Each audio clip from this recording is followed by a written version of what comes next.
और छोटा राज्य है, लेकिन छत्तीसगढ़ में भी तकरीबन लैंडस्लाइड था। 59% वोट दिख रहा है बीजेपी के पास जाता हुआ और कांग्रेस के पास जाता हुआ 33% वोट शेयर।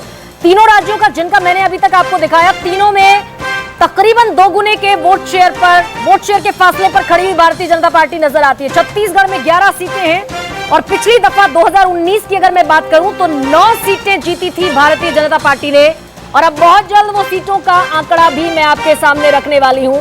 छत्तीसगढ़ में 9 सीटें भारतीय जनता पार्टी की थी और 2 सीटें कांग्रेस के पास थी, और ये एनालिसिस हमारा क्या कहता है, 11 की 11 इस दफा, यानी कि छत्तीसगढ़ में 2 सीटों का गेन भारतीय जनता पार्टी को, और कांग्रेस अपनी सीटें भी इस समय गंवाती हुई।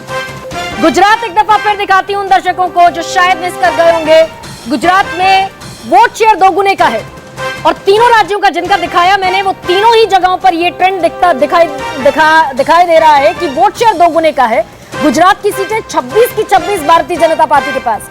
यहां पर गुजरात में ये कहा जा रहा था, अभी थोड़ी देर पहले भी दीपक राजानी कह रहे थे कि भरूच सीट पर कंटेस्ट है, कुछ और सीटें जिन पर कंटेस्ट है, लेकिन कांग्रेस 0 सीट पर इस समय खड़ी हुई नजर आ रही। सुरेंद्र राजपूत, इस पर बहुत छोटा सा रिएक्शन आपका। और गुरु प्रकाश मेरे साथ हैं। गुरु प्रकाश, क्या ये शुभारंभ की तरफ बढ़ती हुई भारतीय जनता पार्टी, क्योंकि सबसे पहले उत्तराखंड से बढ़िया खबर, गुजरात से अच्छी खबर और छत्तीसगढ़ से बढ़िया खबर। नहीं गरिमा जी, निश्चित रूप से आज ये घोषणा हो गई है देश के लोगों की तरफ से, आज ये उद्घोषणा हो गई है कि आने वाले 4 तारीख को परिदृश्य क्या रहने वाला है। और उत्तराखंड में और गुजरात में हालांकि जो 66%, मुझे लगता है कि ये बहुत ही 61%, तो 60% से ऊपर की फीसदी का जो वोट शेयर है, ये जिसका अनुमान लगाया जा रहा है, ये गजब है। इसकी बढ़ोतरी और इसका अंदाजा लगाया जाना, ये बिल्कुल हमारे मेहनत, हमारे पराक्रम का परिणाम है कि जनता इतनी बड़ी मात्रा में अपना जनादेश हमें 4%। पिछली दफा आपने 62% हासिल किया था, इस बार और 4% का गेन।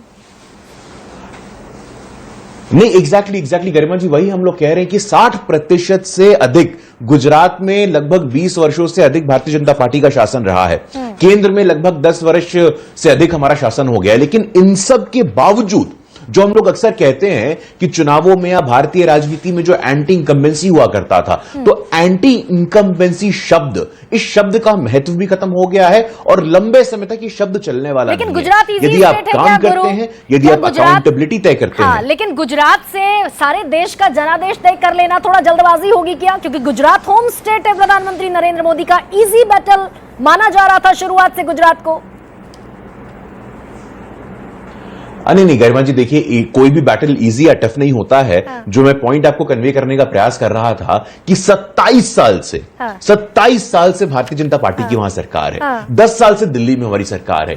लेकिन लोग कहते हैं फैटीग हो जाता है, लोग कहते हैं एंटी इनकम्बेंसी हो जाता है। ऐसी कोई बात नहीं है, और यह भारतीय राजनीति के लिए बहुत ही शुभ संकेत है कि प्रो इनकम्बेंसी शब्द भी एक धीरे धीरे करेंसी गेन कर रहा है। प्रो इनकम्बेंसी अब आने लगा है पॉलिटिकल डिस्कोर्स में। लेकिन गुरु, मैं पूछ रही हूं छत्तीसगढ़ पर सवाल आपसे। छत्तीसगढ़ में ऐसा क्या हुआ कि वोट शेयर 50% का था पिछली दफा, सीटें थी 9, इस दफा आप 11 की 11 सीटें लैंडस्लाइड करते हुए दिख रहे हैं। नहीं देखिए गरिमा जी, छत्तीसगढ़ बहुत मायनों में विशेष है। छत्तीसगढ़ को लेकर के बहुत सारे विशेष पत्रकारों ने कह दिया था